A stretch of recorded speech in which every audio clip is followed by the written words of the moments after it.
And hello, everybody, and welcome to the Academy stream, where it is time for the playoffs here in the PGCQ Summer Qualifier number 2. It is sure to be, I think, a very fun stream today. We've got some really great matchups queued up for you all today, both here on Academy and on Path to LCS. But before we get into that, we've got to introduce ourselves, of course. My name is Hawk. I will be your host today, and joining me here on the desk is Veteran and our wonderful guest, Lux. How are you all doing today? I'm doing great today. What about you, Hawk? I'm doing amazing. I had a good morning at my internship. I'm now here. I'm on the desk with you guys. I'm looking forward to it. What about you, Veteran? It's always a good day when I'm coming in and seeing some great amateur games. And today, our opening game, it's two junglers that I've been talking about a lot. So you know how I am when it gets to jungle. All right, I'm ready to go. I'm ready. I know you're ready to bust out the gate with all of the analysis like right now.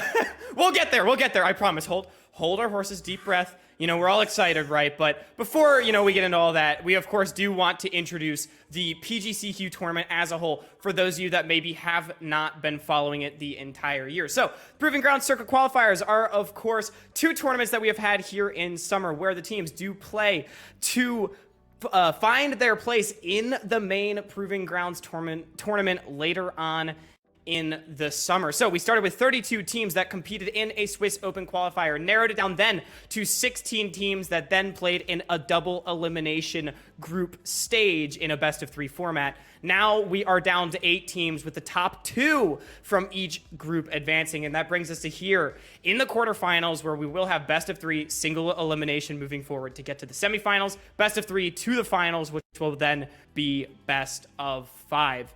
So that's a lot, of course, to take stock of. But the thing that really matters is the season has really progressed a long way. It is now the end, or coming towards the end, of the second of the 2 qualifiers, which means we do have quite a few teams that are already qualified for the main stage Proving Grounds tournament, which, while we don't have a graphic for that today, we do still have a pretty good idea of what these teams are, and many of them are indeed playing today, like the first 2 teams that we have queued up, which is Area of Effect, Esports, and EGP. But to take a look at the matchups that we have for today, we'll go ahead and pull those ones up for you guys so you can know what's in store. And Veteran, I think these are looking pretty great.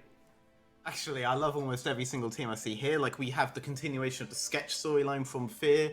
We have these win lane, win game guys as City Widdy that they're against later on. We already talked about the jungle matchups that we have today, but we also have, Maya. We have the top lane matchup will definitely be one that we're going to talk about. And then on the other side, 100 Thieves. Everyone knows them. Everyone loves them. Everyone expects them to take it all, but they're against TBA, the guys who are upsetting consistently last time round.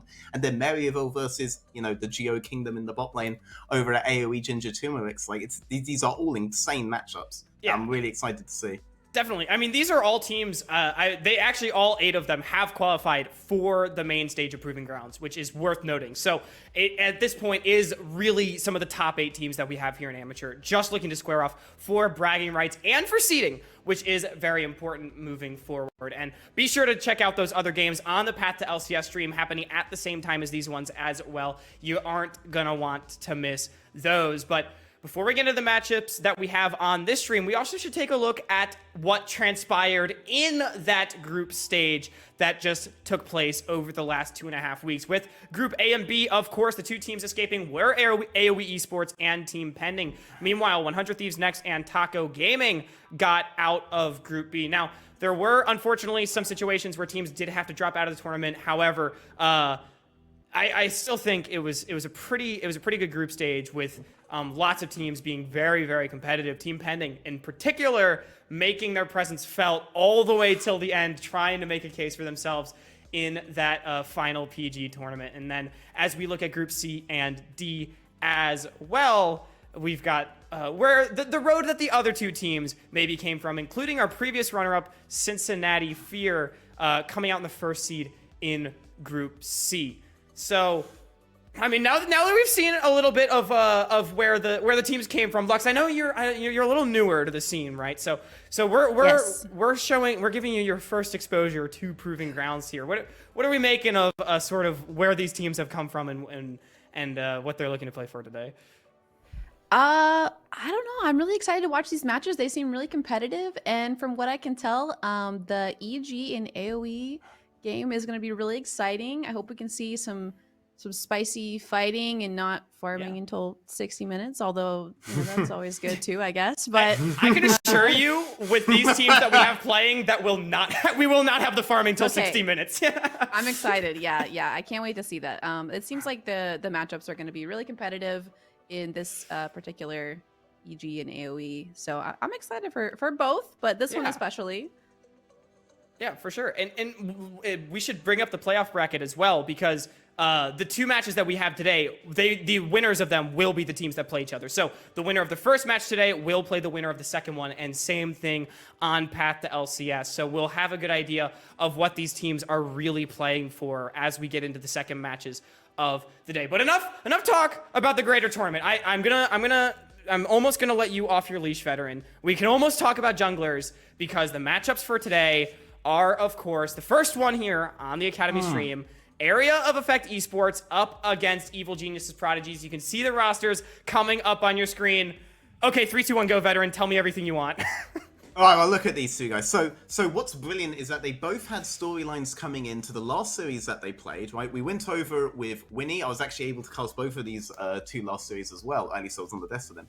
We had Winnie developing from being basically Skytech's dog last split to being a jungler in his own right, who became like the NA amateur version of Yankos. But still, even with that being the way he played early game, very reactive towards his lanes, being the jungler who could fix all 3 lanes at once if he had to, playing with Young's excessive levels of aggression, this guy will definitely not make things a farm fest, Lux, don't worry. Oh, yeah.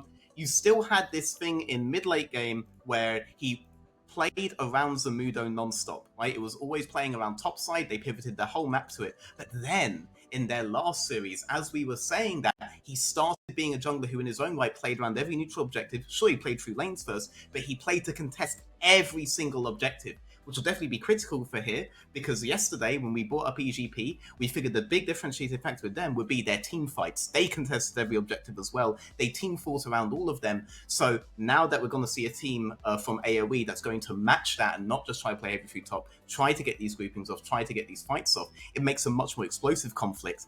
And with Yukino, we had a similar thing with him as well. He always felt he had to play around top side, and even though obviously Faisal got some montage moments on that Olaf, it was the enemy that were playing around top side, whereas Yukino was finally playing around Maya in the bot lane, which is something I'd wanted to see them do for a while, and it worked. Maya bringing out the Karthus, bringing out the forgotten the champions, the Zeri in the second game, right? These heavy scaling champions, but they didn't just let them sit and farm.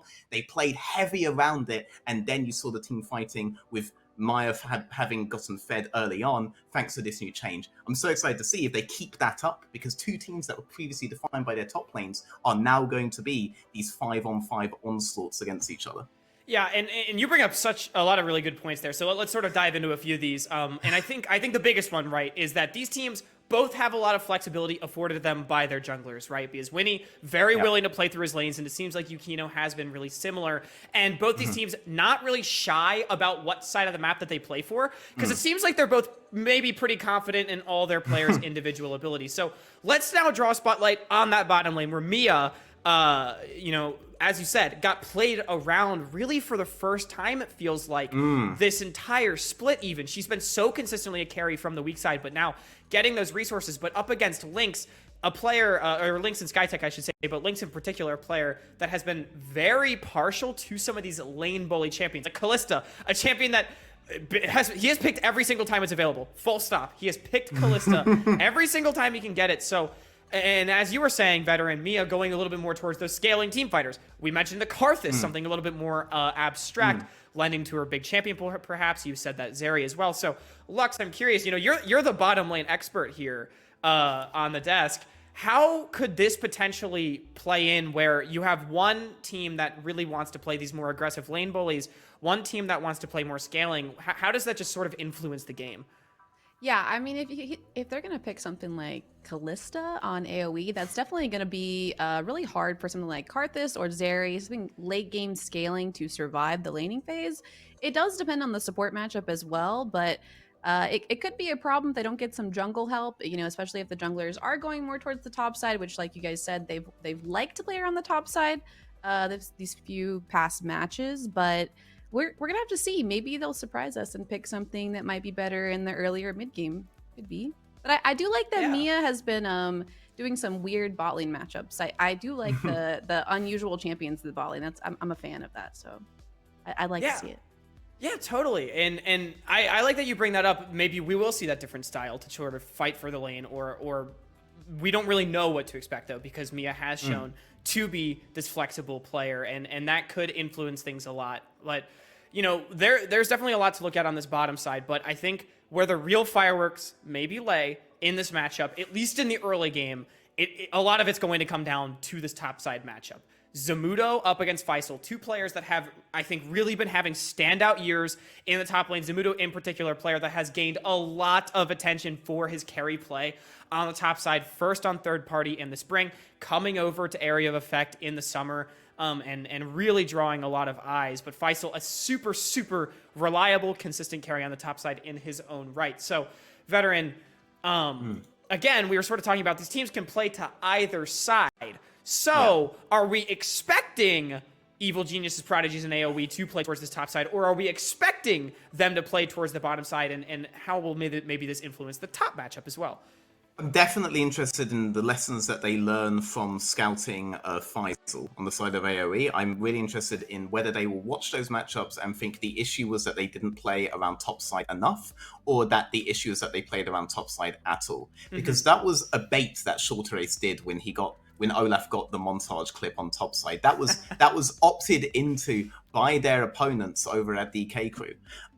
So it could be that they decide to ignore it entirely and go bot side, but also conversely, when we saw the Karthus game, it was a Karthus Senna game. That's double globals. You can play heavily around top, and EGP already know how to play heavy around top with Faisal. So maybe you think if they're going to do this kind of thing, maybe we try to nick those kinds of globals, right? But I ultimately think what's going to happen is that AoE more naturally fall into this bot style of play anyway, because as you say, Lynx love these kinds of lane bullies. And if I'm EGP and I'm scouting these kinds of lane bullies, maybe I'm thinking, all right, maybe Faisal, you go on the gangplank, but this time instead of us playing around your gangplank, we'll utilize that global and play it down towards our bot side, right? And maybe it's going to be time for Maya to break out the Draven or something like this. She can play these kinds of champions, right? If we see that played towards, that could maybe be what they think to do, but you still include Faisal in that play. Faisal does have a history playing gangplank. It's just normally played to rather than played away from. And now we know they have the ability to do this. I'm much more worried on the side of AoE trying to scout this, because you don't really know which decision to make here. Yeah. So I think maybe they'll just fall into the decision that they've always done, which is like, we'll play through Lynx bullies. Yeah, I love it. It feels like there really is just a clear narrative here on the record. Lots of flexibility from both teams, and we're not really sure what to expect, but because there's so much carry potential for both teams. We've seen both these teams carry through. It feels like all 5 positions at some point or another in this split, and they could probably do it again. But we're going to switch gears just a little bit here. We got about 5 minutes left until we get underway in a draft, and I've got a little bit of an exercise that I want to do. Maybe actors do this. I think people do this in like therapy as well. We're not in therapy though. We're here on the desk, and we are. I want to do some word association. All right. Before we get into the game, I'm going to give you guys a word or a phrase, and I want you guys to tell me the first thing that comes to mind. It's going to be related to maybe like League of Legends or Proving Grounds, right? And we're gonna see maybe if this sparks any sort of discussion as well. So first word that I'm going to give you, and Lux, I'm going to go to you first. First thing that pops in your mind is Seraphine. What does that make you think of here?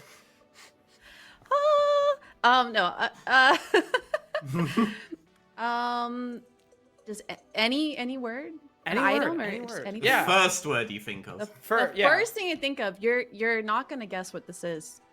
Oh? Lichbane. Lichbane is, Wait. it's 2 words. It's 2 words. It's 2 words. That's fine. but- It's fine. We'll take it. Lichbane. Are you going Lichbane Seraphine? That may be my favorite item to build on Seraphine. I don't go at every Wow. game, but that's my favorite item to build on Seraphine, yeah. I love that. That's amazing. That's the most Chad Seraphine build I've ever seen. Okay, Veteran. I'm gonna come to you now. For me, right, when I think of Seraphine, my word might be broken because she's really strong right now. She's not. But But okay, I know, I like that. Maybe we'll see some Lich Bane Seraphine today. All right. But Zamudo, wow. I may have spoiled my word. Veteran, I'm gonna come to you. Top lane. What are we thinking of? Top lane. Top lane's lane. The phrase. Yeah. Ooh, I think Ornn. Because Oh. Ornn has actually been a champion that AoE have done things with in the past when they've moved Zamudo away from these carries, and he's actually been quite impactful in it. And when I think about this matchup, I think, well, what this might come down to is those team fights. What maybe sets these guys up best to play those team fights. Maybe we just end up seeing an Ornn on top side because of that, and Ornn might be a pick that's valuable here. And Seraphine, also a pretty good team fighter. See, this is why just saying the first thing that comes to your mind, it gives you a direction for the day, perhaps. I got one final word for you guys today, as we have about 3 minutes left. And that final word is going to be predictions, guys. I want to hear about who we are expecting to win these games and why. Lux, I'm going to go to you first. Who you taking and what's the score? I know AoE has won all their games, but I'm going to go against the grain. I'm going to say Evil Geniuses Prodigies. All right. I played with some of their players in solo queue, and they were really good. And I'm a new fan of Mia, so I'm gonna go with EG. I'm gonna say 2-1. 2-1. All right. So, but we think it's gonna be a close series. Yeah. I think it's gonna be close either way. They definitely seem competitive. All right, I like that. You know, I subscribe to that a lot. Coming into the split, I was super high on EGP, and I think it's fair to say, you know, we didn't talk about them as much from a narrative perspective, right? But they're a team that really has, I feel like, a lot of potential, and maybe hasn't been able to achieve it, but they're on the cusp. And one really good series, they definitely have the ability to, it feels like individually, play to that level of AoE. So I can subscribe to that one, Lex. I can subscribe. Hey, Veteran, are you in agreement here? I mean, one aspect of the match we haven't talked about is mid lane, right? And mid section's always a big deal, no matter what lane you're trying to play for. And Young plays very aggressive. And I think Doxa can actually play into that aggression very well. These are both mids that try to set things on their own terms. I think this could be almost too much of a battleground for AoE that they might not even be able to play around that bot side like they want to because of it.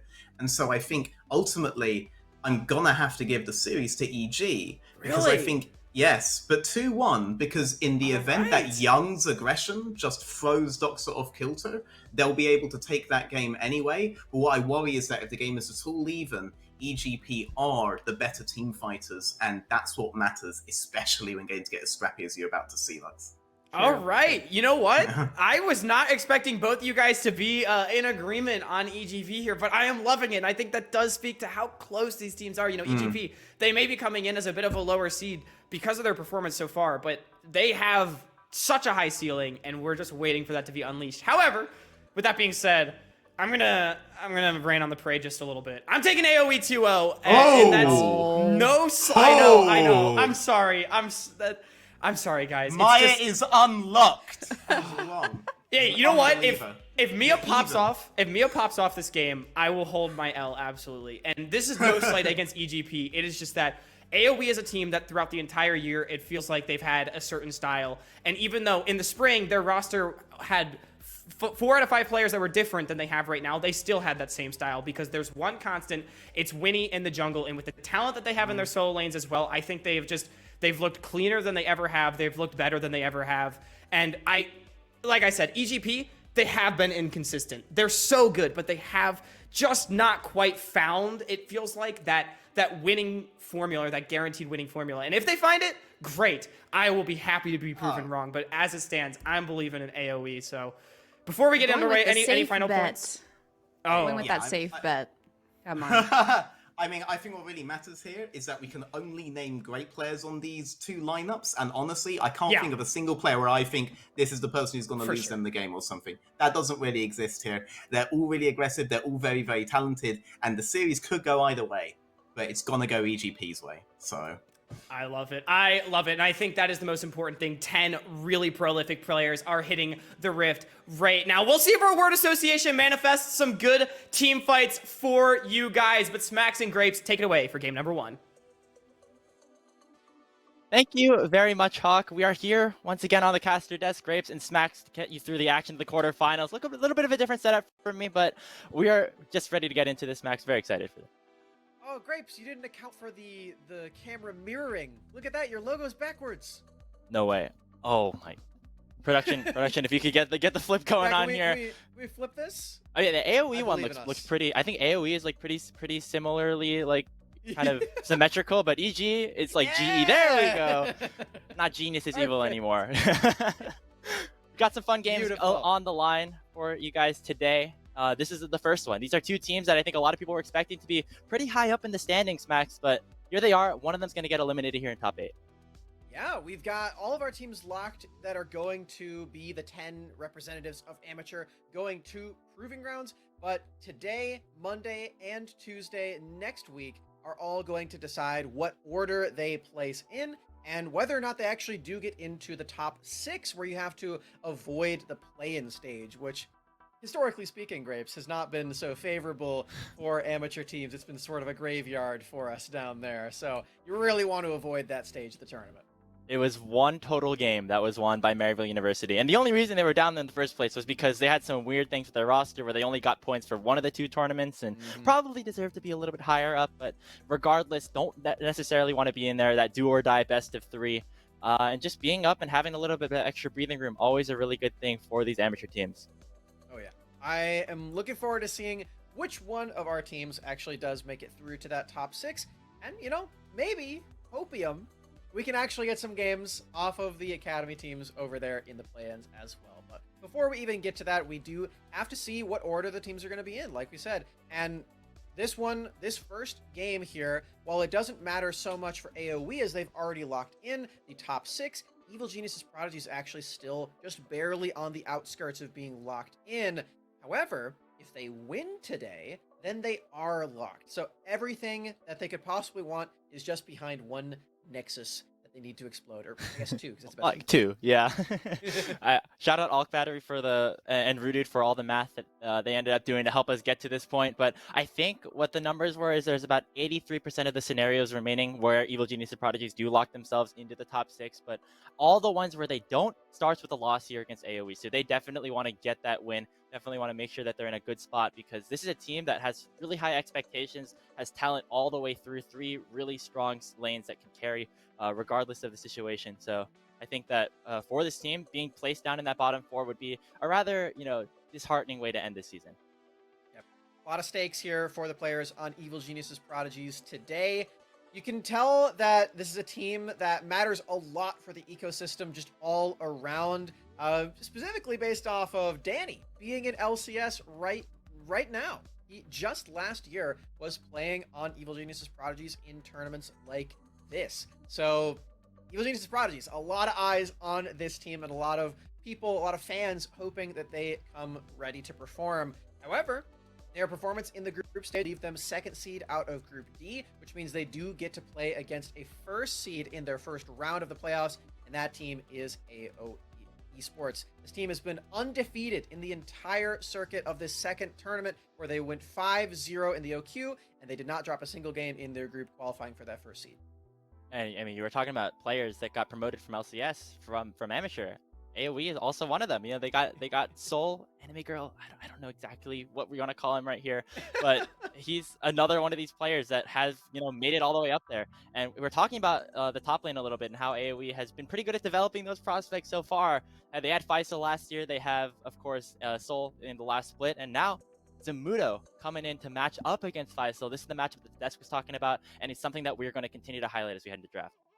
It's one of those roles here in Amateur that actually has a lot of players that you could easily see slotting in to academy spots in the next year. Of course, Sniper being at the lead of that one. He's not even old enough to play in academy, but he's already clicking heads down here in Amateur. But 2 of the other ones are in this very series right now, Zamudo and Faisal. And I bet based on these bans that we're about to be seeing in this draft, we're going to get a lot of top lane attention.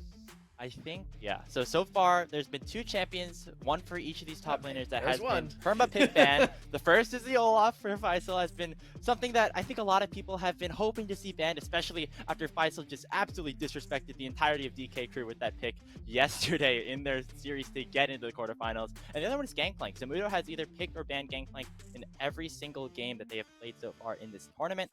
Definitely a really strong suit for him. Also has whipped out a bunch of other fighters, so wouldn't be surprised to see other stuff go through if that does hit the ban table. But I mean, right now, Smax, we're going to see something different out of Faisal other than the Olaf. That's going to be a bit of a question mark. I mean, he's obviously very strong, but you know, it's not the Olaf. AoE is currently doing what DK crew could not. They clicked the ban button on Olaf in the draft. Personally, in my opinion, setting That's half the themselves job. much better up for success against a player like Faisal.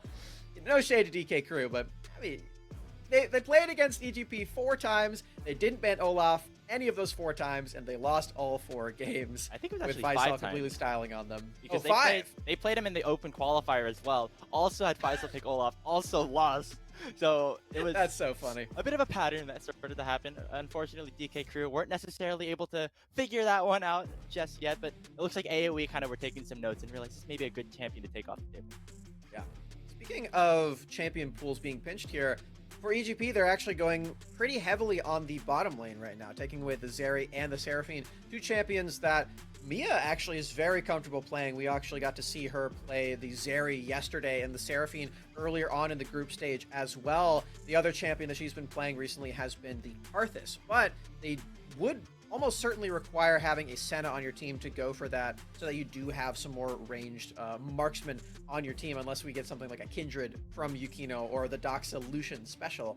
A lot of options there, but regardless, it is going to be a lot of bot lane attacking from Evil Genius's Prodigies. We'll see if they want to continue that one. I would like to see a Callista ban while they're at it, because Lynx has been just so good on that champion.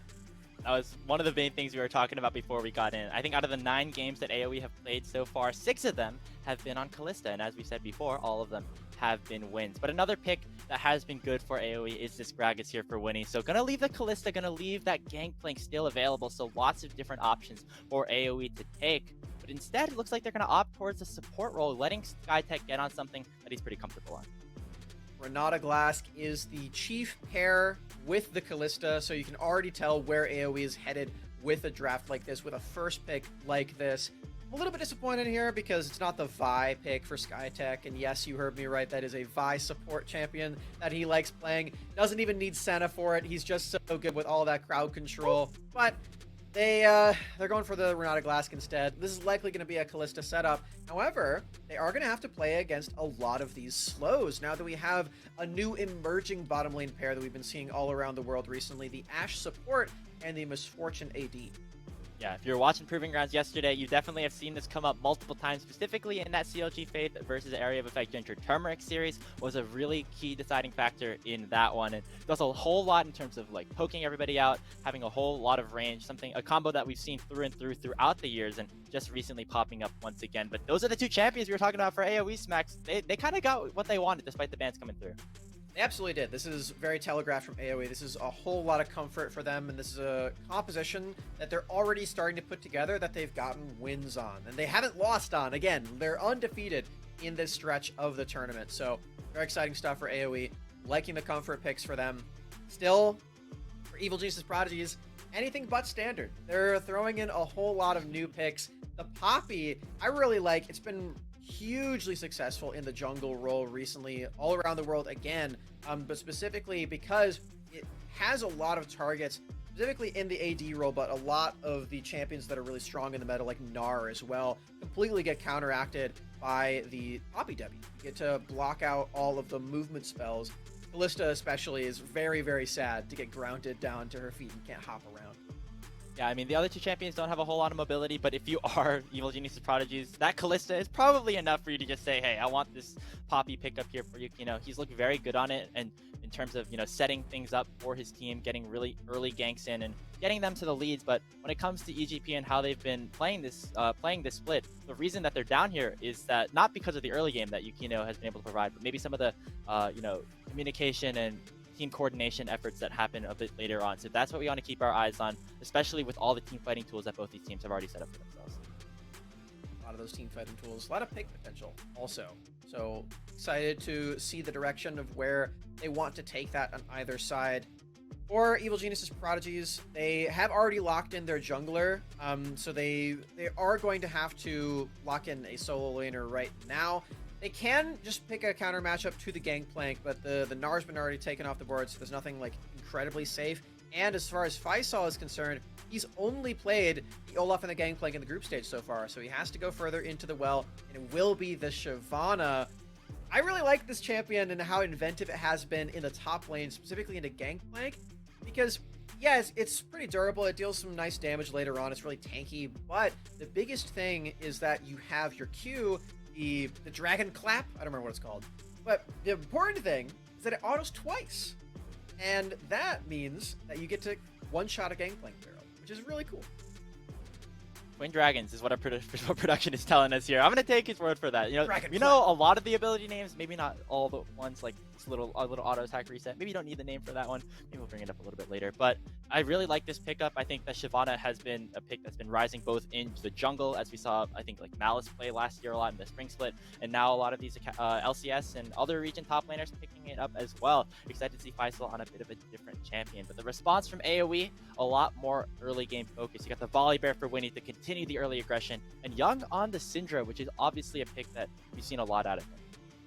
If you had to force me to predict which champions AoE was going to pick in each one of their roles, I think this is probably exactly what I would have expected from them. Again, they've played a lot of each one of these champions on a lot of each one of their players here. And when you put it all together, you have a composition that is very comfortable for each person, has a lot of early game agency with picks like that Kalista and the Volley Bear, and you still have some scaling damage with the Gangplank. It really does a whole lot of stuff. And like I said before, super comfortable for each one of these players. I really like the look from AoE. It's given them a lot of success so far, 9-0 in this tournament. Yeah, and they're going to try to make it 10, and I think it's going to start with the early game for AoE. Of course, he got some scaling here with Zamudo up in the top lane, and of course, Young being able to probably one-shot a couple of people if he ends up getting pretty fed, but a large portion of this team composition revolves around getting these leads. You know, you have Winnie, who always is very aggressive in terms of the jungle pathing and going for the ganks, as well as Lynx and Skytech on this Renata Kalista lane, which is always, you know, meant to try to go for these kills, go for these CS advantages. And so that's where we want to see AoE start to shine. On the other side for EGP, a little bit more late game focus, of course, with the Shyvana, with the Zoe. And I think the big thing that we're talking about, Smax, is going for picks, going for singling people out and making numbers advantages for themselves to get these fights off on the right foot. The picks are huge for both comps. Both of these teams really want to stay on the offensive at all times, because once you're in that position, both teams not very mobile, honestly. You have the Kalista hops a little bit, and you maybe have a Shyvana ultimate if that's available. Everybody else is kind of very stationary. So a Zoe bubble, a Volley Bear stun, a Poppy slam, a Syndra scatter, all of these things are death sentences for whoever gets hit by them, as long as you don't hit the Gangplank with the oranges. So you want to stay on the aggressive at all times. You want to be going for these siege scenarios, and to get comfortably into that position, into your game, you're going to want to have a lot of lane advantages and pick one specific lane to play through. Likely looking at this bottom lane right now, I'm feeling like both junglers are going to be pathing directly down there, trying to get as many solid ganks as possible to affect these double ranged lanes. I know something Veteran was talking about as before we got into game was that how EGP, you know, started to shift more of their focus down to the bottom lane, allowing Mia and Dawnbray to get a little bit more attention. And I think they set themselves up really nicely with this double marksman composition that they set themselves up with. But we are on to the Rift for the quarterfinals of the second PGCQ in the summer split. AoE, EGP, one of them's moving on to the top four. We have different goals for both of these teams for making it into that top four, but the way they accomplish those goals does still remain the same. They need to win this series today. For AoE Esports, they really want to show that they can be the best team undisputedly in Amateur, because yes, they're undefeated right now. Yes, they did go 5-0 in the Open Qualifier, but the entire year they have yet to take a series, or I believe even a game, off of 100 Thieves next. They haven't done it yet, a single time. And if they get all the way to the finals, on a pretty tough side of the bracket, honestly, and 100 Thieves is there, that would be their effective last opportunity to see if they can beat 100 Thieves next and become that undisputed best amateur team. Yeah, and on the other side, Evil Geniuses Prodigies have a little bit more than bragging rights on the line here. They still need this win to lock themselves into the top 6, to get themselves into that double elimination bracket. It's going to start with a little bit of poking here. Level 1, this is what EG's bot lane loves to do here, as both junglers will be starting on opposite sides of the map to start things off. Whoa! That is a really aggressive handshake to start off. Mia's going to force the flash. Lynx is going to follow it as well. The Rend might do enough damage. Mia at less than 100 HP to start this game off.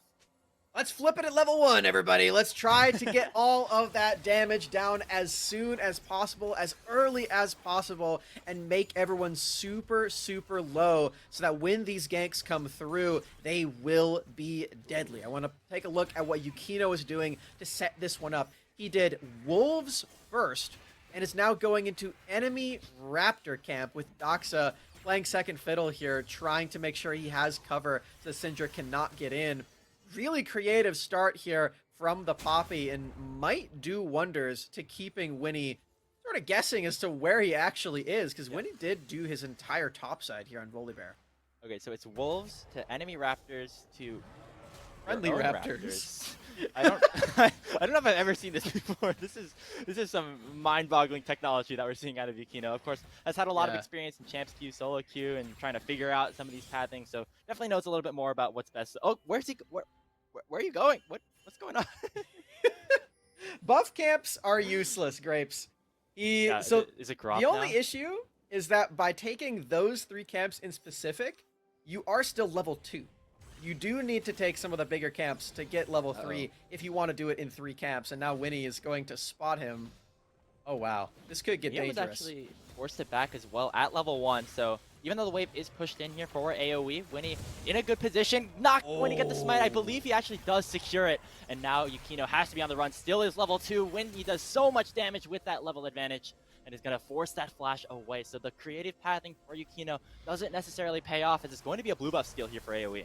Yeah, we're seeing that issue that I laid out there. You're not level 3 on that camp because you didn't take any of the bigger camps. The ones that give you more experience are both of the buffs, red buff, blue buff, and then also if you take the full Krug camp and Romp. Those ones are the ones that you need to actually kill to get the early level experience. But Wolves and Raptors don't give you nearly as much. That does leave you slightly more vulnerable. As you can see right here, as Yukino and Mia already forced off a lot of those resources, and it's leaving AoE Esports in such a strong early state. We already mentioned how impactful it's going to be for the siege situations later. Yeah, Winnie hasn't gone for the ganks necessarily just yet, but already putting his team off to an excellent start just for like the beginning of this quarterfinal series. A 2-leveled advantage right now for the moment in the jungle. Still experience advantage in the bot lane, as well as Lynx and Skytex forced that early back out of Mia. And they're really in a good position. The gold, is still kind of close, but this is probably one of the better early games that you could have gotten out of AoE. You thinking that Yukino did actually like pick up this Poppy jungle start from Champions Queue? Like someone did it to him, and he's just so confused. And he's like, I have no idea what this is. I need to go back and watch this game a million times. How are you? You don't know what your enemy's gonna do if you don't know what you're gonna do, right? That's kind of one of the talking points that kind of happens. So Yukino back to the enemy Raptor. Doesn't want Winnie to have any sort of chickens here, and they're still going over. Oh, that delay the timer by a little bit. That's pretty good, I guess. No, come back. Dodging the sky splitter. What is going on? just leave it. He's gonna leave it. Okay, you have to clear it at this point, right? Like, okay. He's going that back. is one elusive chicken here, Grapes. All this time for where? Winnie. Okay. Oh my word. That might be the longest time a little tiny chicken camp has survived for. Maybe that's some sort of award that we give out later on. I don't know. Why did the chicken cross the river, Grapes? It almost did. Almost got all the way. There's definitely some, like, I don't know, some tech God, he's doing of how to path it over. Okay, so it was steal the enemy Raptors. Now it's steal the enemy Grop again. Okay. I would say the Gromp is a little bit more impactful than the Raptors at the moment. So Winnie's still, in a pretty good spot, and you can see it in the CS department as well. Up about, what is that, 3 or 4 camps over Yukino at the moment. So certainly getting the upper hand right now. And Winnie is a flawless pitcher right now. Yukino is 0 for 2 at bat on that Krug camp, or on the Gromp camp right now.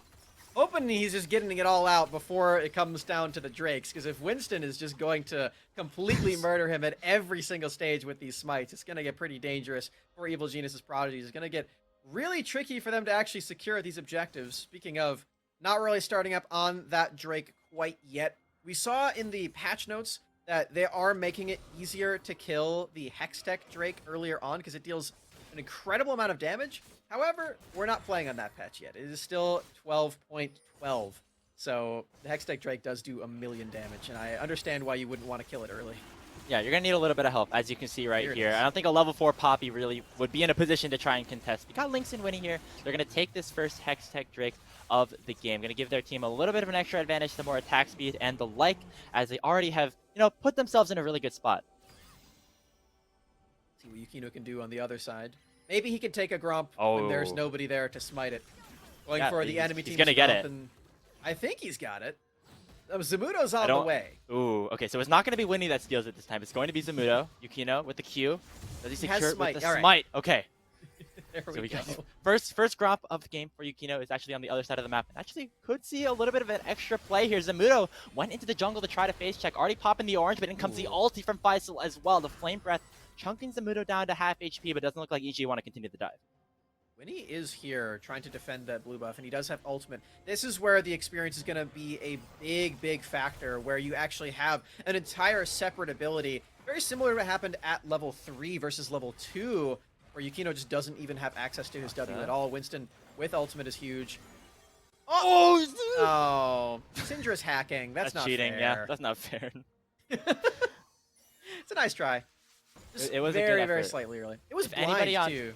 If anybody could do it, it's Zoxa on Zoe. I mean, that guy is so good at this champion. Like, I can't imagine a situation where he isn't able to do something like that. So are we counting all of Evil Genius's Prodigies at 0-3 at bat now? Is that a strikeout? In terms of the 50-50s? It's like, I guess so. That one like kind of wasn't a 50-50. I don't know if that's entirely fair to call it 50 because it was blind. I don't know. Maybe we can call that one a ball instead of a strike. Yeah. So, yeah, I like that. I love this baseball analogy that you're doing. You know, I played baseball in high school, so this is actually right up my alleyway. Yeah, so we're... What position did you play? Yeah, good spot. I was an outfielder. So, back in the day when I was young, I was really bad. And so that's where they put all the bad kids. And then eventually I was like, hey, I like actually playing out here, catching the fly balls and everything. Playing the infield is really scary. They, like, hit it like 1 billion miles an hour right at your face. And a little more time to react. It's always a good thing. All right, nice. When I was outfield, I was there to look at the flowers, like the little dandelions. And the yeah. You have really nice little conversations with like your buddies. Yep.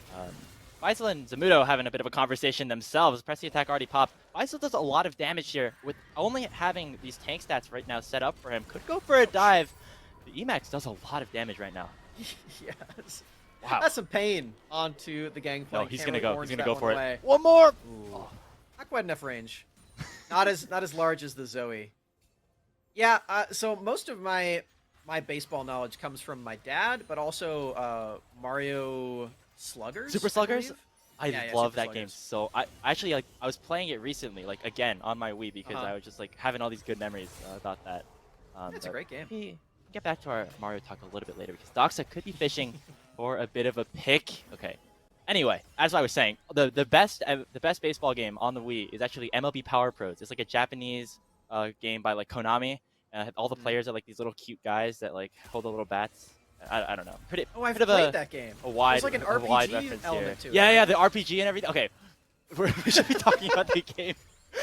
It's 10 minutes in. There's been so much action and nobody has died yet. So I feel like we're in this really weird spot where we're trying to like go on these tangents and also like people are still trying to go for plays. Like Lux was talking on the desk how she didn't want like a 60-minute like boring game, and right now it's looking like we're kind of on the path to that and kind of not because of all the weird things that have happened so far.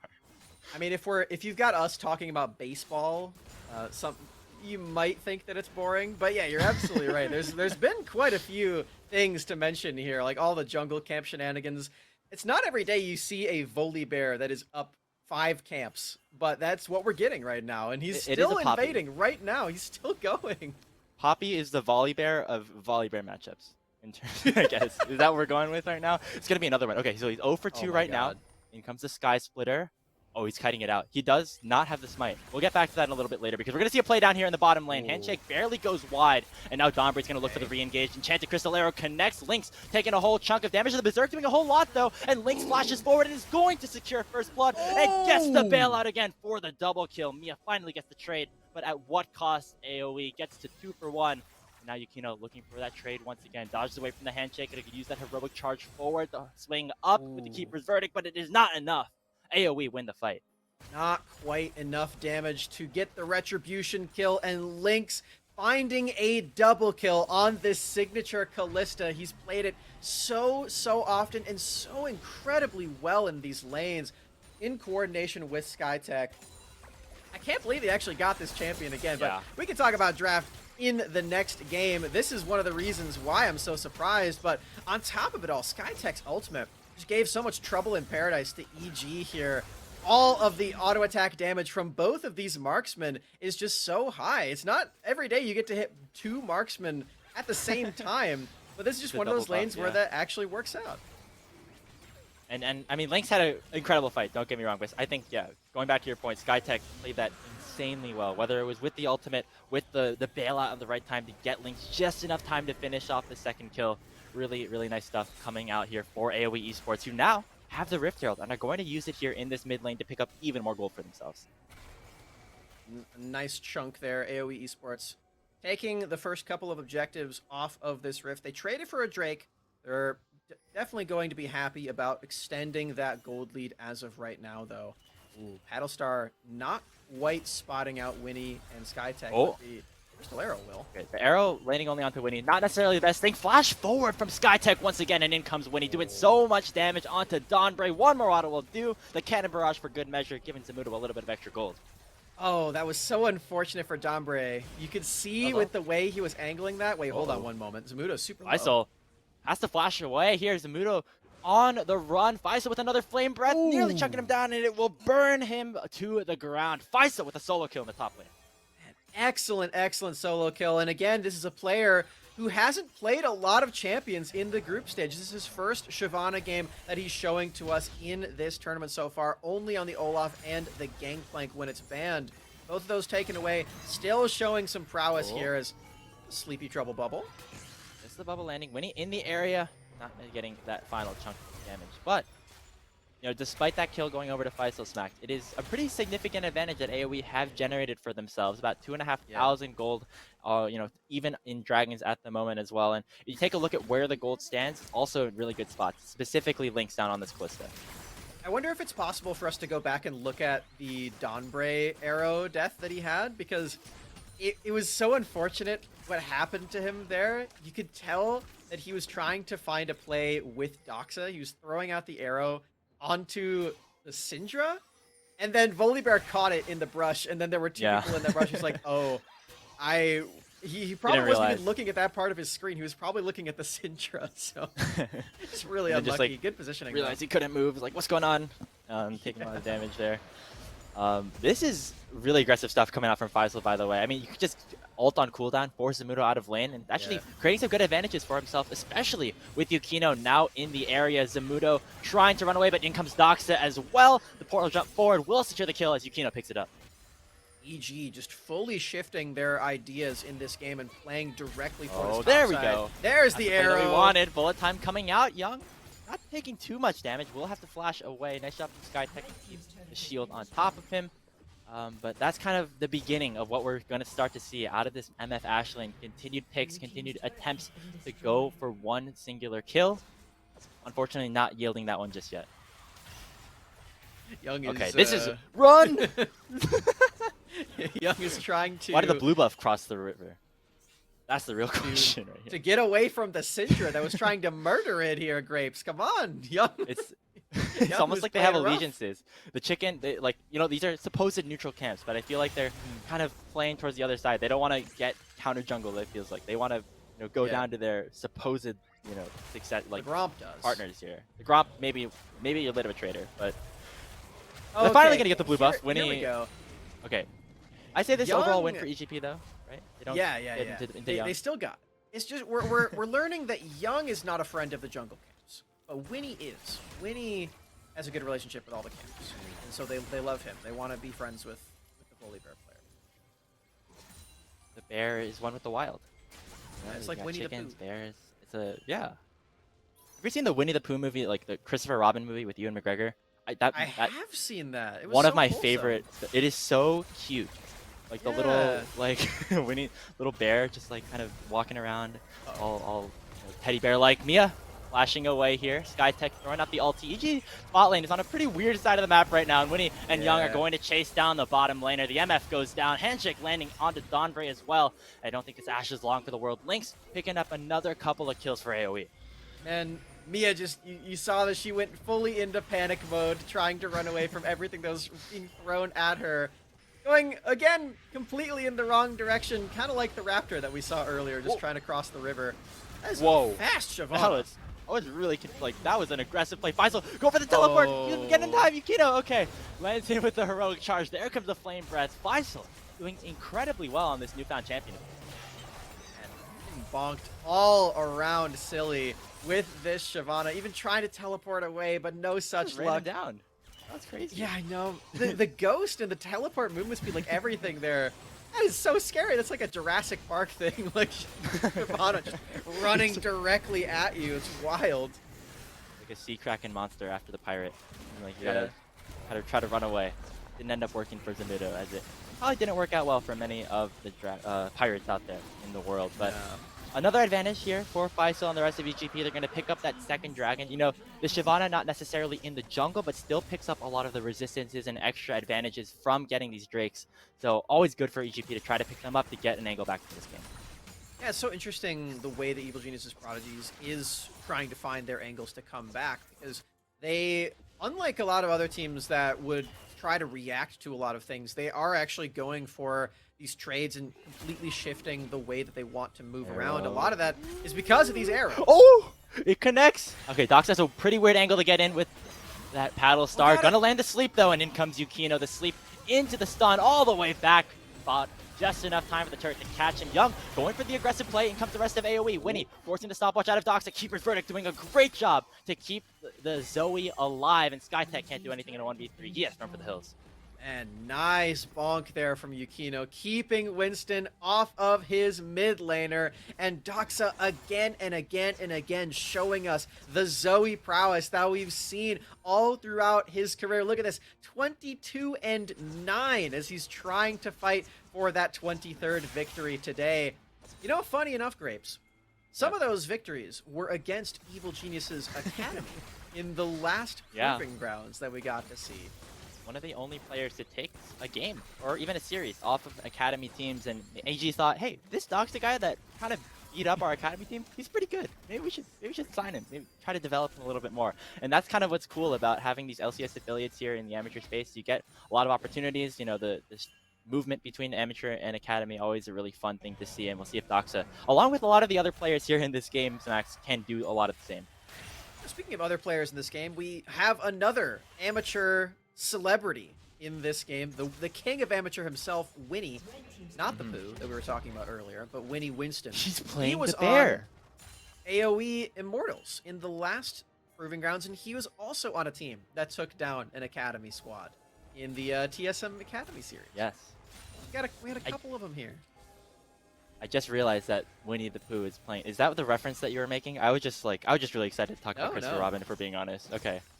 I love Winnie the Pooh. When this is gonna be a really sappy story, but when I got married to CJ, our wedding gift from my grandma was an old VHS that I would watch like every single day of Winnie the Pooh.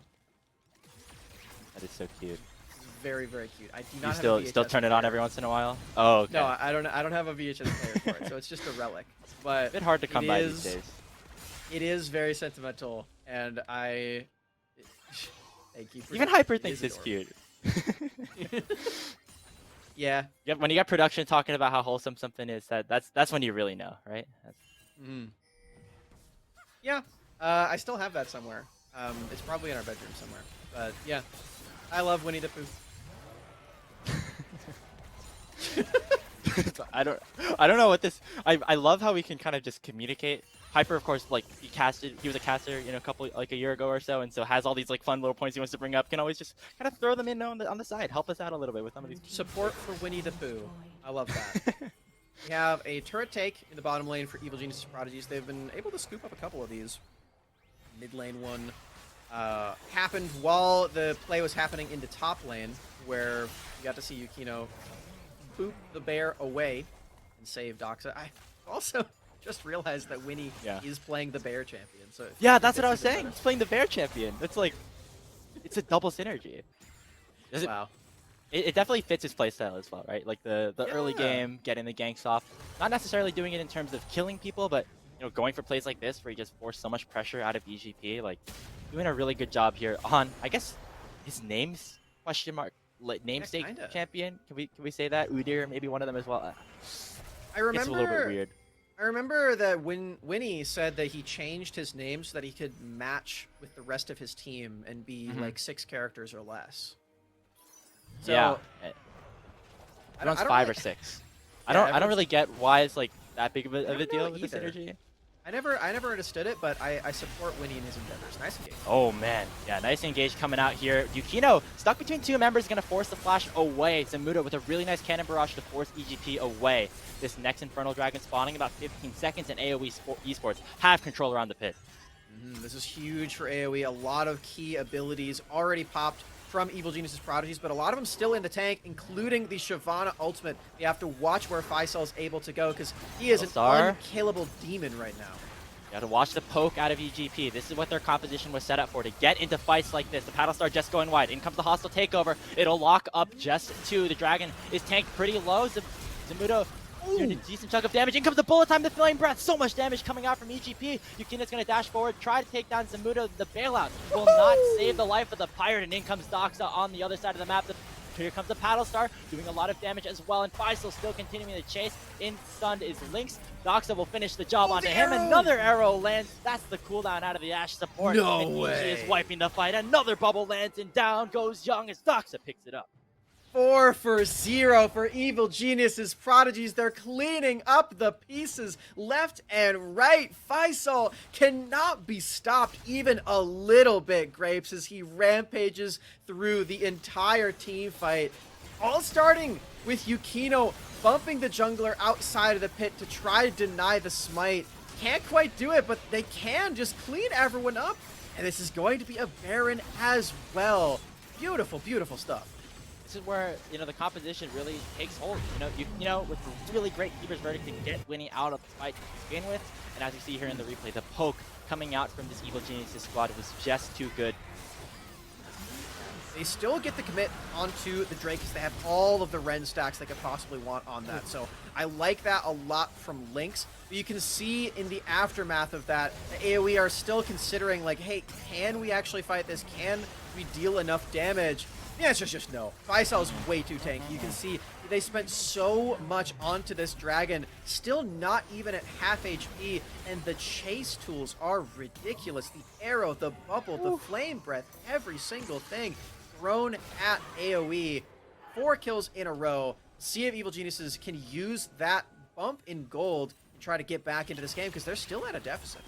Yeah, it's a little bit hard to tell, but AoE is actually racking up the gold a lot throughout that mid game, and really big fight from EG to get themselves back into an even playing field, and now trying to break open some of the base from AoE Esports. And again, with all the poke that this team can provide, it's really hard for AoE to even try to walk up to defend these turrets, because you get locked in by an Ashe Arrow or a Zoe Bubble and just die. Make the fight a 4v5 immediately. Finally, the gold is in the red here for Evil Genius' Prodigies, and that's a good thing for them, as we have some more tools. All right.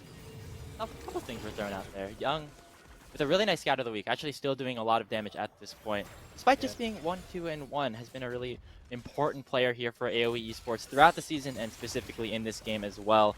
Now Winnie's getting a bit of a taste of his own medicine, though, as all these buffs getting stolen away from him. as now EGP kind of have the ability to get around to the map a little bit better. Yeah, Baron is such a big tool for that. A huge player in these siege battles that we already set up before, where if you are on the offensive, you have just such a massive advantage with things like the Ashe Arrow, like the Zoe Bubble. It's true for both teams, but EG is the one that has it at this very moment. You can see they're trying to push in a couple of lanes at the same time. Shyvana top lane, the rest of them in this jungle and in mid lane. Not a massive wave here mid. It looks like they're shifting more top lane to try to match that wave that they have. Oh, look at that. That's two giant waves up there. That turret's gone. Almost certainly. And you got Doxa in the mid lane, making sure that the next wave is prepped and synced up for EG after they end up taking that inner structure in the top side of the map. And AoE kind of stuck in a bit of a weird spot right now. You know, they have they're pretty close in terms of the gold, but seems like all the pressure that EGP have been able to provide since winning that fight around the dragon has been, you know, it's been really hard for them to try and step up and do anything to try and defend. They need to wait out that Baron timer and try to go for another one of these Drake fights, maybe on a more even footing and maybe trying to go for a stronger type of engage.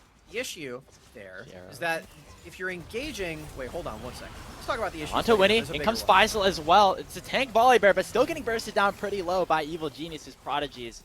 Burning that ultimate out of Winnie is going to be big because around the time that this Drake spawns, it seems like Winnie is going to have still that ultimate on cooldown. And look at Donbray's ult right now. Already halfway done. Oh, no. Oh, what a bubble. Mudo in a bad spot right now. He was able to cleanse out of that, but he won't be able to eat the oranges to save himself from the heroic charge. The Prowler's Claw does not save his life, and Doxa picks up another kill. Oh, nice try there from Zamudo, but everyone was already so fast to get to him, and the Scryer's Bloom, or the Blue Trinket, I should say, from Doxa, scouting that one out. You could tell that Zamudo was either window shopping or looking at some other part of the map there. Oh, man. I hate to do this to him, but he does have a 55% Infinity Edge. Yeah, I was just gonna bring that up. I'm not that good at math, but I saw only the one crit click. I know sometimes you need two if you just have these two items. Yeah. So there's definitely a couple of people honestly, that are malding right now, though.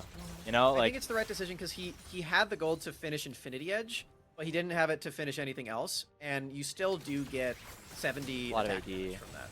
So yeah, it's not nothing, but the mathematicians, like you're saying, the Twitch chat is probably rather upset. Shout out Wolverine, former Proving Grounds bot laner himself on large. Maybe having some slight qualms about how this is ending up for them. But EG in a really good spot at the moment, despite only being up about 1,000 gold. They get this third dragon again. Good attack damage for themselves, and also good stats for Faisal to continue to just be an absolute menace in the top lane. Look at the build; he's just so tanky. Yeah. I love the Warmogs on Shyvana because on a lot of champions, Warmog doesn't feel amazing because even if you have your full HP bar, you don't necessarily have like cooldowns and you don't have your mana. But Shyvana has neither of those issues. Her cooldowns are super low. Gonna land in onto Skytech, has the bailout, but in comes the Fate's Call. Faisal diving into the backside and just refuses to die at this point. Berserk the whole lot though. Watch the Mudo on the backside. EG might have bitten off a bit more than they could chew. Keeper's Verdict goes wide and Winnie continuing the chase. Mia goes down, and AoE Esports have found a fight that they can win. Flame Breath burning everybody down on the side of AoE Esports. But it looks like EG is not done yet. Doxa still fishing, still trying to find these bubbles. Gonna portal jump forward to look for more picks. Yukino is low HP, but they're looking to continue to try and get these kills. Teleport going to come in from Faisal, but down goes Doxa, and now AoE is just running straight in onto the remaining members of Evil Geniuses. Lynx takes the kill onto Donbray, and only Yukino and Faisal survive. Oh, that was genius from AoE in the back end of that team fight. They saw that Faisal was teleporting on their left, and they knew they had to commit to the right, otherwise they would have been outnumbered. Oh my god. What a game. He's still looking, got the back off. And now AoE Esports know that there's no jungler in sight, which means they can go for the Baron. We had a bit of a slower start in terms of the kills fact, but it's starting to heat up right now. This is game one of this best of three. He's getting kind of low. I think he's going to be all right. They have the Ren to secure. Nobody is in range. Going to be a Baron for AoE Esports, and we get to watch this team fight one more time. The engages are still super strong for Evil Geniuses. They have just such a powerful engage front with the Shyvana, but the teleport flank the Gangplank is what I really want to look at, because Zamudo has these barrels to completely put all of Evil Geniuses into a panic. They have people coming at them from multiple angles as their worst nightmare, as a team that really does want to go forward and hit one person at a time, whoever is in front of them.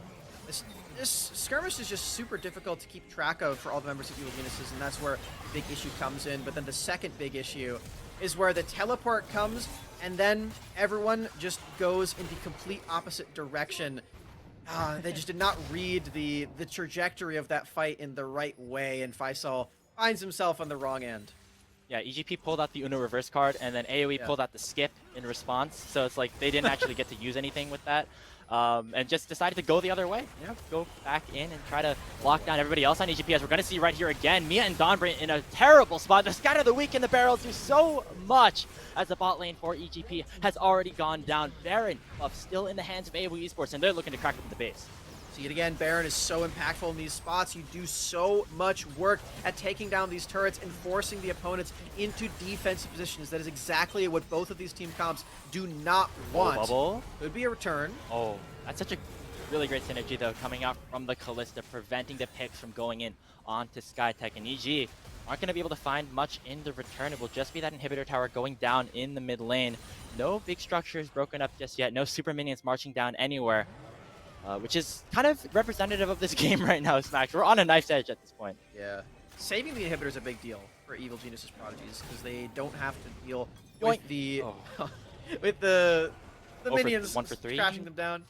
Is he 1 for 3 or is he 0 for 3? Hey, honestly, like if he's 1 for 3, that's a league-leading batting average at this point in the MLB. That's pretty good. So we can give him that. Arrow's going to go on to Winnie as well. Look at the damage, though, coming after the bullet time, but it gets canceled out by the Scatter of the Week out of Young.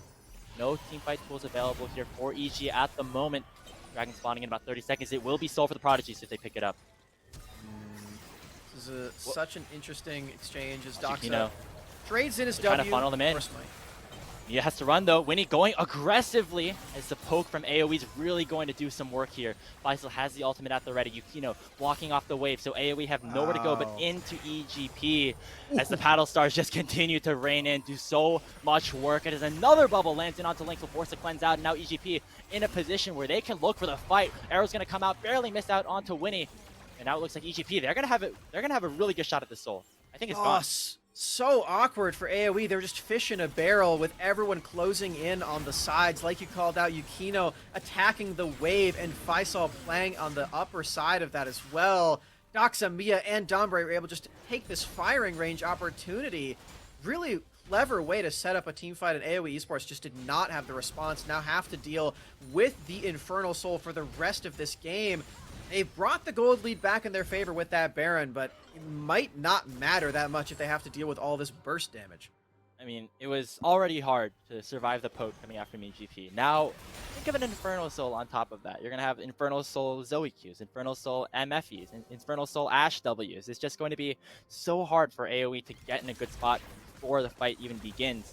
And that's kind of what EGP are looking for at this point, trying to get themselves in a position where they don't have to take an even 5-on-5, because that could be a little bit close with the state of the gold. They want to poke out AoE, make sure that they are not in an advantageous spot, maybe even find a kill before they go for the full-on engage. Grapes, can you do me a favor and never say the words Infernal Soul Zoe Q ever again? It's not doing it for you? That's too much for me. I cannot handle that. Even if it's going to happen in this game, it's a touchy subject for me. I think it'd be better if we don't talk about it. I guess, yeah, you play support, right? So there's a lot of... No! Oh, Hyper! Back! Back off! Oh! What was that? You don't need an Infernal Soul to do that, I guess. Zamudo.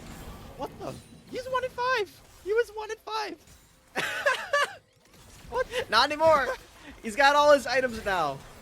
Okay, so Gangplank is definitely a big part of the reason why they're ahead in that gold for AoE, because Gangplank does get a lot more gold just based on his passive with the parlay. I didn't know it was that much, though. Oh, it's one-shot city. We're just gonna... Man, if anybody on either of these teams just steps slightly the wrong path, they're just going to get just melted. Okay, I'm still... I'm still shaking. That Yeah. You're talking about Infernal Soul Zoe Qs. How about just like 4-item Gangplank Barrel? That also kind of bring home to you a little bit. Yeah, I don't like that either. I'm not a fan. I'm sorry, Zamudo. I would prefer if you did that at home, not out here in public where we can all Not see. in public. Keep that behind closed doors. I don't. Yeah. Oh, Donbray's gonna be seeing that in his nightmares a little bit later today. We're 36 Okay, minutes he's in. still alive. He came back to life. We're all good for each. He woke up. It was just a dream. EG didn't lose too much off of that pick, but okay, now they're naturally in a really good spot. Baron is up in about 5 seconds, so obviously both of these teams in a position to try to fight for this. Not a whole lot of poke has come out from EG just yet. Of course, with the kind of advantageous situation that they have around the pit, could be big unless AoE go for a really good engage at the moment. You can see the flanks beginning to kind of start right now. And there's no vision of that either for EG.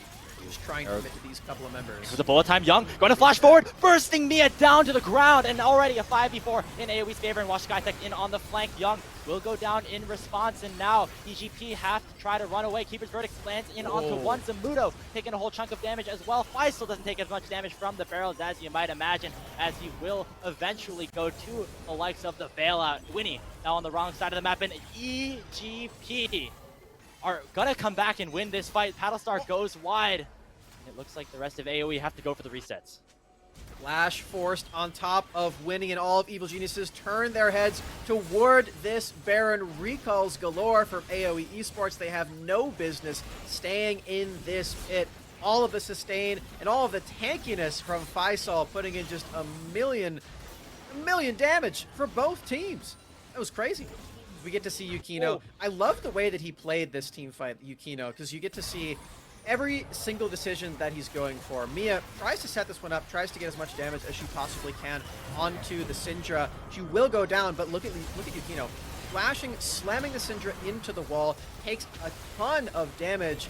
I really like that the bailout, or the Renata ultimate decided that he hits the ward, but then his ultimate takes Winnie completely out. That's the big tank for AoE. They cannot sustain in this team fight afterward. Super easy for EG to clean this one up and secure the Baron for themselves. I think after all of that, it was a 2-for-1. They still got the Baron on top of that. Here comes the arrow. Going to land only onto the Gangplank, so he will be able to eat the oranges out of that. A 2-for-1 is a huge teamfight win at this point in the game, Smacks. Yeah, it actually is. It's absolutely massive. We're getting it down to the wire in this one. Super close still, but EG have this massive advantage of the Baron buff. We've already said a million times what this Baron actually accomplishes for these comps, but the big thing that it might accomplish right now is an Elder, if they can push out these waves and keep AoE on the back foot. Look at where Winnie is, though. This is super inventive. It's either really good or really bad, and it looks like it could be really good. The teleport is coming in from Zamudo. Is going to get caught out by Faisal, though, and that's the one player on EGP that he cannot one-shot. Is going to burst down to the likes of Doxa in an early 4v5 for EGP. They're going to look for more. In comes the bullet time, and Skytech goes down as well. Baron buff in the hands of EGP. They could try to end the game in 3v5. It's looking like the end of the game to me here, Grapes. 2 dead on the side of AoE Esports. There's still a minute left on the Baron. No need for the Elder. They're taking this minion wave straight to the turret. Let's see if they have the time to do it. Young's going to need some miracle work, land a massive scatter to try and save the game, try to save this first one of the best of 3, but the inhibitor's been broken open. The death timers are so long. 20 seconds on Skytech, 25 on Zamudo. Paddlestar's poke galore coming out. Young going to get stunned in, but look at the return. Winnie diving in onto the backline and keeping himself alive. Volley's coming out, damage coming through, and EGP finally get a kill as Faisal locks down Lynx. Looks like it's still just going to be all 5 of them marching straight into the base. Nobody on AoE can defend. And it took us 40 minutes, but we finally are going to get there. Evil Geniuses Prodigies take game number 1. They take game 1, and they take themselves 1 game closer to locking in top 6 for the Proving Grounds Summer event. If they win this series, they are in. Super clean stuff from both of these teams. I really like that you could see their ideas on both teams in this game. But in those situations, if you do have the better team fight around the Baron, that can just flat out win you those games. And Evil Geniuses got it 2 times out of 3. What a game. Can you imagine? Can you believe that's game 1?